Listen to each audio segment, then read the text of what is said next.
नमस्कार दोस्तों, तो स्वागत है आपका अपने YouTube channel dB online classes में। तो दोस्तों आज का जो हमारा सेशन है वो क्लास 10 का जो है हिंदी का है और इसमें हम आप लोग को ऑब्जेक्टिव क्वेश्चन बताने वाले हैं जो कि चैप्टर जो है 4 का, जिसका नाम क्या है कि नाखून क्यों बढ़ते हैं। इस चैप्टर का जितना भी ऑब्जेक्टिव है उस सारे के सारे ऑब्जेक्टिव आज हम आप लोग को बताएंगे, समझ गए। तो आप लोग को जो है वीडियो को पूरा लास्ट तक देखना है और लास्ट में आप लोग को ये भी बताना है कि इन ऑब्जेक्टिव में से आप लोग को जो है कितना ऑब्जेक्टिव क्वेश्चन जो है सही हुआ है, समझ गए। और लास्ट में अगर आप लोग को वीडियो अच्छा लगे तो प्लीज़ वीडियो को लाइक करके और चैनल को जो है ज़रूर सब्सक्राइब कर लीजिएगा, समझ गए।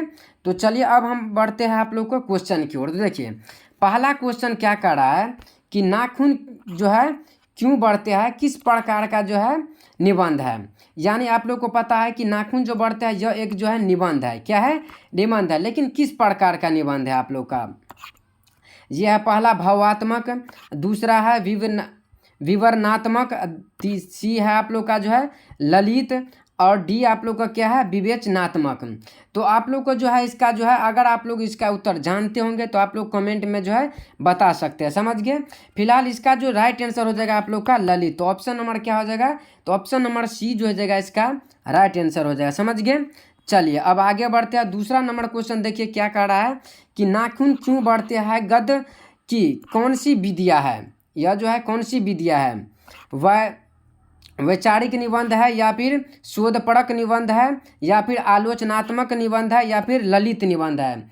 तो आप लोग को पहले बता दिए कि ये जो है ये निबंध क्या है, ललित निबंध है। तो ऑप्शन नंबर क्या हो जाएगा, ऑप्शन नंबर डी जो हो जाएगा इसका राइट आंसर हो जाएगा, समझ गए। चलिए अब आगे बढ़ते हैं। अब तीसरा क्वेश्चन देखिए क्या कह रहा है, देखिए कह रहा है कि अनाम दास का पोथा सहित, यहाँ पे पोथी होना चाहिए, सहित की किस विद्या की रचना है। कहानी है या फिर उपन्यास है या फिर निबंध है या फिर नाटक है। यानी अनाम दास का जो है पोथी थी वो जो है किस प्रकार की उसका विद्या का जो है रचना है। तो इसका राइट आंसर हो जाएगा आप लोग का उपन्यास। वो जो क्या था वो उपन्यास है। तो ऑप्शन नंबर क्या हो जाएगा, ऑप्शन नंबर बी जो हो जाएगा इसका राइट आंसर हो जाएगा, समझ गए। चलिए अब इसी तरह आगे बढ़ते हैं। अब देखिए चौथा नंबर क्वेश्चन क्या करा कि द्विवेदी जी को आलोप पूर्व पर कौन सा जो है पुरस्कार मिला था। प्रेमचंद्र पुरस्कार या फिर कुमारन आसान पुरस्कार या फिर ज्ञानपीठ पुरस्कार या फिर साहित्य अकादमी पुरस्कार।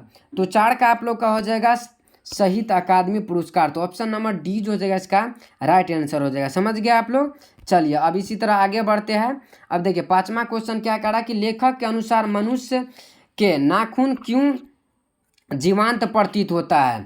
मनुष्यता के, सभ्यता के या फिर पाशवी वृत्त के या फिर सौंदर्य के।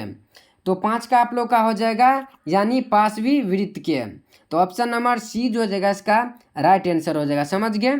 चलिए अब देखिए अब छठा नंबर क्वेश्चन क्या करा कि हजारी प्रसाद द्विवेदी का जो जन्म जो है वो कब हुआ था।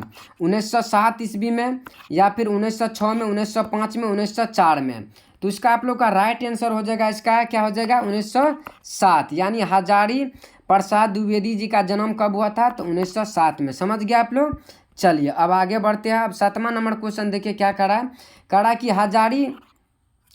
हजारी प्रसाद द्विवेदी जी का जो है किस निबंध की रचयिता है।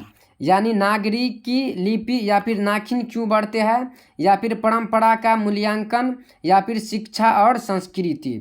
इसका क्या हो जाएगा, इसका जो राइट आंसर हो जाएगा आप लोग का इसका हो जाएगा नाखून क्यों बढ़ते हैं। तो ऑप्शन नंबर बी जो हो जाएगा इसका राइट आंसर हो जाएगा, समझ गया आप लोग। अगर आप लोग को वीडियो अच्छा लग रहा होगा तो प्लीज़ वीडियो को लाइक करके और चैनल को जो ज़रूर सब्सक्राइब कर लीजिएगा ताकि आप लोग को ऐसे ही ऑब्जेक्टिव और सब्जेक्टिव क्लास जो है हम लेते आते रहेंगे। आप लोग को बता देंगे कि आप लोग को लिए जो हम आप लोग को चैप्टर वाइज ऑब्जेक्टिव क्वेश्चन करवा रहे हैं। तो आप लोग जो है पूरा लास्ट तक देखिएगा और आप लोग जो है लास्ट में ये भी बताइएगा कितना ऑब्जेक्टिव आप लोग को सही हुआ है, समझ गए। चलिए अब आगे बढ़ते हैं। अब देखिए 8वां नंबर क्वेश्चन क्या करा कि आचार्य हजारी प्रसाद द्विवेदी जी का जन्म जो है वो कहाँ हुआ था। अब इसका जन्म जो है कहाँ हुआ था, मध्य प्रदेश में, उत्तर प्रदेश में, मध्य प्रदेश में, कर्नाटक में या फिर छत्तीसगढ़ में। तो 8 का क्या हो जाएगा आप लोग का राइट आंसर हो जाएगा ऑप्शन नंबर ए यानी उत्तर प्रदेश में, समझ गया आप लोग। चलिए अब आगे बढ़ते हैं। अब देखिए नंबर क्वेश्चन क्या करा कि आचार्य हजारी प्रसाद द्विवेदी जी का जो है मृत्यु जो है वो कब हुआ था। आप लोग का ऑप्शन ए है 1980, ऑप्शन बी है आप लोग का 1979, और ये जो है आप लोग मान लीजिए 1900 जो है 80, क्या मान लीजिए 1980, सॉरी मान लिया 1982, इसको मान लीजिए। ऑप्शन सी क्या हो जाएगा तो 1982, और ऑप्शन जो है डी क्या हो जाएगा 1985। तो 9 का आप लोग का क्या हो जाएगा 1979 हो जाएगा आप लोग का राइट आंसर। तो ऑप्शन नंबर बी हो जाएगा इसका सही आंसर। समझ गए आप लोग। चलिए अब आगे बढ़ते हैं। 12 नंबर क्वेश्चन क्या कर रहा है कि असुरों के पास नहीं थे, क्या थे, विद्याएं, शक्ति, या फिर युद्ध कौशल, या फिर लोहे का अस्त्र। जो है असुरों के पास जो है क्या नहीं थे, तो आप लोग को हो जाएगा लोहे का जो है अस्त्र जो है उसके पास नहीं थे। तो ऑप्शन नंबर डी हो जाएगा इसका राइट आंसर। चलिए अब आगे बढ़ते हैं। अब देखिए क्या करा कि नखधर मनुष्य किस प्रकार के भरोसे करके आगे की ओर चल पड़ा, स्वयं पर, या फिर देवताओं पर, या फिर यहाँ पे पोषण अस्त्र पर, या फिर सॉरी पोषण अस्त्र यहाँ पर लिखा हुआ है, पोषण अस्त्र पर, या फिर एटम बम पर। तो इसका क्या हो जाएगा आप लोग को जो है, आप लोग को इसका जो है राइट आंसर भी बताना है। तो इसका राइट आंसर हो जाएगा आप लोग का एटम बम पर। क्या हो जाएगा एटम बम पर। तो ऑप्शन नंबर डी जो हो जाएगा इसका राइट आंसर हो जाएगा। चलिए अब आगे बढ़ते हैं। अब देखिए अल्पग पिता कैसी जीव होता है, यानी अल्पग जो पिता होता है वो कैसा जीव होता है इसका, दर्दनीय, बहादुर, या फिर अल्पभाषी, या फिर मृतभाषी। तो इसका क्या हो जाएगा, इसका राइट आंसर हो जाएगा दर्दीय। क्या हो जाएगा दर्दनीय। तो ऑप्शन नंबर ए इसका जो है राइट आंसर हो जाएगा। चलिए अब आगे बढ़ते हैं। अब देखिए क्या करा 15 नंबर क्वेश्चन कि दधीची की हड्डी से क्या बना था, त्रिशूल बना था, या फिर इंद्र का वर्ज बना था, या फिर तलवार बना था, या फिर इनमें से जो है कुछ भी नहीं बना था।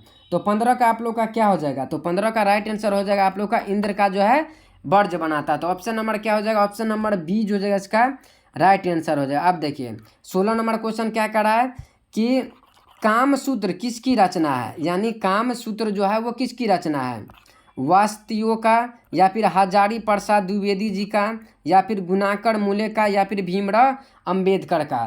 तो 16 का क्या हो जाएगा आप लोग का, 16 का राइट आंसर हो जाएगा ऑप्शन नंबर ए। चलिए अब इसी तरह आगे बढ़ते हैं। अब देखिए 17 नंबर क्वेश्चन क्या कह रहा है कि पहले के मनुष्य नाखून क्यों बढ़ाते थे, अपनी रक्षा के लिए, सुंदर लगने के लिए, या फिर कुरूप लगने के लिए, या फिर दूसरों की रक्षा के लिए। तो 17 का क्या हो जाएगा, अपने रक्षा के लिए जो है पहले के मनुष्य क्या करते थे, नाखून को बढ़ाते थे। समझ गए आप लोग। चलिए अब इसी तरह आगे बढ़ते हैं। अब देखिए क्या करा कि अंग्रेजी भाषा में पत्र इंडिपेंडेंस की घोषणा जो है कब हुई थी, 16 अगस्त, 15 अगस्त, 16 सितंबर, या फिर 17 अगस्त को। तो 18 का क्या हो जाएगा, तो ये हो जाएगा 15 अगस्त को। क्या हो जाएगा 15 अगस्त को। तो ऑप्शन नंबर क्या हो जाएगा, ऑप्शन नंबर बी जो हो जाएगा इसका राइट आंसर। अब देखिए 20 नंबर क्वेश्चन क्या करा कि अपने ही अधीन रहना को अंग्रेजी में हम क्या कहते हैं, इंडिपेंडेंस, या फिर स्वाधीनता, या फिर डिपेंडेंट, या फिर सेल्फ डिपेंडेंस। तो क्या हो जाएगा, तो 19 का आप लोग का हो जाएगा सेल्फ डिपेंडेंस। तो ऑप्शन नंबर क्या हो जाएगा, यानी अपने पे अधीन, यानी अपने पे जो है भरोसा करना, क्या हो जाएगा सेल्फ डिपेंडेंस हो जाएगा। तो ऑप्शन नंबर क्या हो जाएगा इसका, ऑप्शन नंबर डी जो हो जाएगा इसका राइट आंसर हो जाएगा। समझ गए। चलिए अब आगे बढ़ते हैं। अब देखिए क्या कह रहा है कि देवताओं के राजा का जो है वच कौन सी जो है मुनि की हड्डी से बनाया गया था, राधे श्याम मुनि की, या फिर नारद मुनि की, या फिर दधीची मुनि की, या फिर कपिल मुनि की। तो 20 का क्या हो जाएगा, तो 20 का आप लोग का राइट आंसर हो जाएगा ऑप्शन नंबर सी, यानी क्या हो जाएगा दक्षिणी मुनि की। तो ऑप्शन नंबर सी जो हो जाएगा इसका राइट आंसर हो जाएगा। चलिए अब आगे बढ़ते हैं। अब देखिए 21 नंबर क्वेश्चन क्या कर रहा है कि कल्पलता किसकी रचना है, हजारी प्रसाद द्विवेदी जी का, या फिर गुणाकर मूले का, या फिर अशोक वाजपेयी जी का, या फिर महात्मा गांधी का।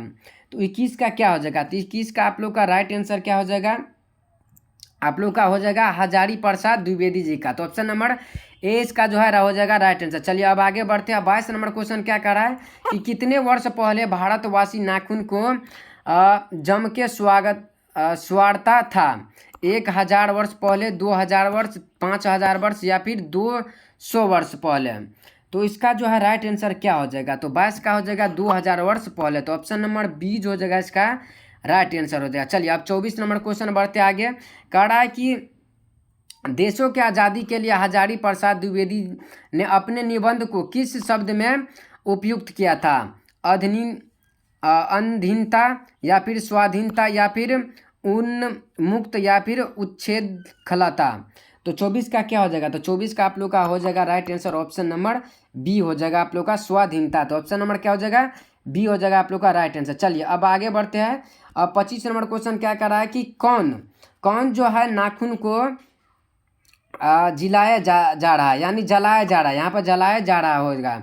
मनुष्य, राक्षस, प्राकृतिक या फिर पशु?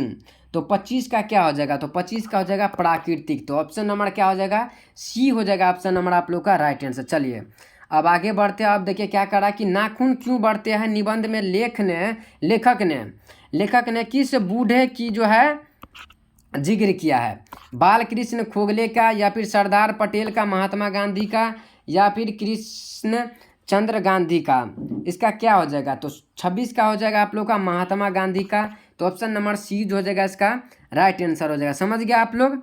चलिए अब आगे बढ़ते हैं। इसी तरह 27 नंबर क्वेश्चन क्या कर रहा है कि गौतम ने कहा था कि मनुष्य की मनुष्यता है क्या है?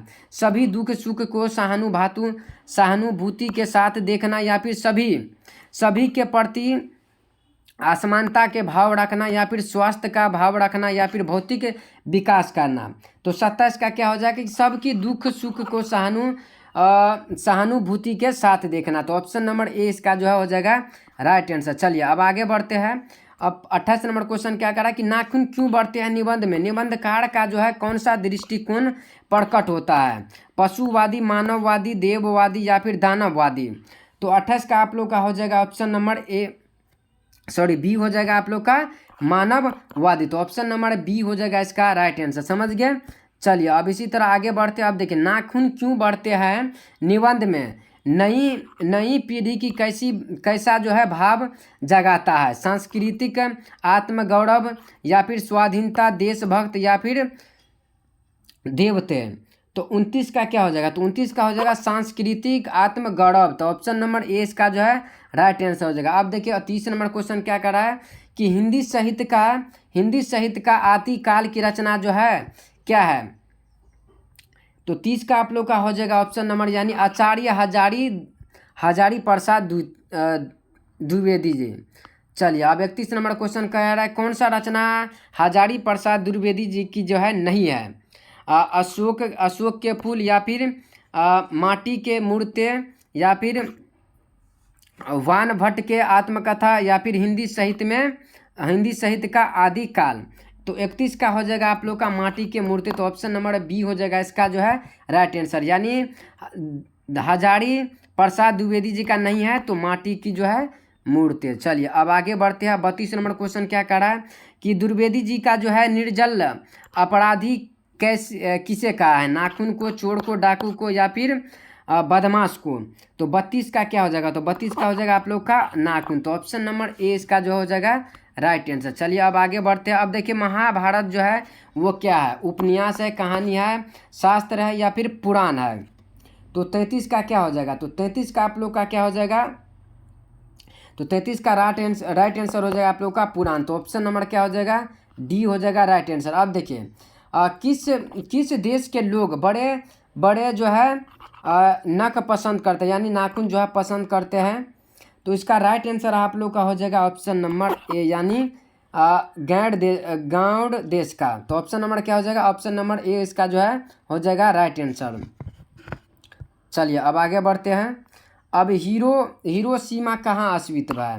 हिरोशिमा जो है वो कहाँ स्थित है? चीन में, जर्मनी में, नेपाल में या फिर जापान में? तो ये आप लोग का जापान में। तो ऑप्शन नंबर डी हो जाएगा इसका राइट आंसर। अब देखिए 36 नंबर क्वेश्चन क्या करा कि पृथ्वी राज रासो किनका जो है संपादन है, हजारी प्रसाद द्वितीय का।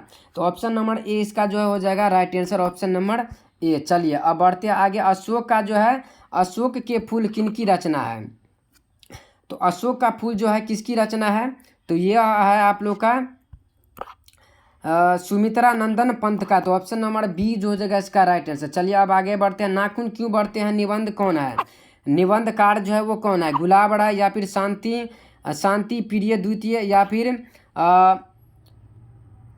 प्रताप नारायण मिश्र या फिर आचार्य हजारी प्रसाद द्वितीय। तो ऑप्शन नंबर क्या हो जाएगा? तो ऑप्शन नंबर डी जो हो जाएगा इसका राइट आंसर हो जाएगा, ऑप्शन नंबर डी। चलिए अब आगे बढ़ते हैं। अब देखिए क्या कह रहा है कि आचार्य हजारी प्रसाद द्वितीय का साहित्य में किस विद्या का लेखक जो है नहीं किया गया है? आलोचना, उपन्यास, कहानी या फिर निबंध। तो 39 का क्या हो जाएगा? 39 का आप लोग का हो जाएगा सी, तो यानी कहानी। चलिए अब 40 नंबर क्या कह रहा है? कह रहा है कि कौन जो है छोटी नाखून को जो है पसंद करते हैं? छोटे नाखून को जो है, यहाँ पे नखू है, यहाँ पे नाखून होना चाहिए। नाखून को जो है पसंद करते हैं। तो 40 का हो जाएगा आप लोग का ऑप्शन नंबर सी यानी मालव। तो ऑप्शन नंबर क्या हो जाएगा? सी, यानी कौन सा मनुष्य आदर्श मानी नहीं बन सकती है? शेर या फिर बंदरिया, भालू या फिर हाथी। तो 41 का हो जाएगा बंदरिया। तो ऑप्शन नंबर जो है सी हो जाएगा, बी हो जाएगा इसका राइट आंसर। अब देवताओं का राजा किनकी संबोधित किन्हें संबोधित किया जाता है? तो ये जो है इंद्र को। तो ऑप्शन नंबर क्या हो जाएगा? सी हो जाएगा राइट आंसर, यानी देवताओं का राजा किसको जो है संबोधित किया जाता है? तो इंद्र को। तो ऑप्शन नंबर सी हो जाएगा राइट आंसर। अब देखिए क्या कह रहा है कि नख किसका प्रतीक है? तो नख जो है आप लोग का नख जो है किसका प्रतीक है? तो वह है मनुष्यता का। तो ऑप्शन नंबर क्या हो जाएगा? ए हो जाएगा इसका राइट आंसर। अब देखिए कालिदास की जो है, हाँ देखिए कालिदास की जो है ललित योजना किनकी जो है रचना है?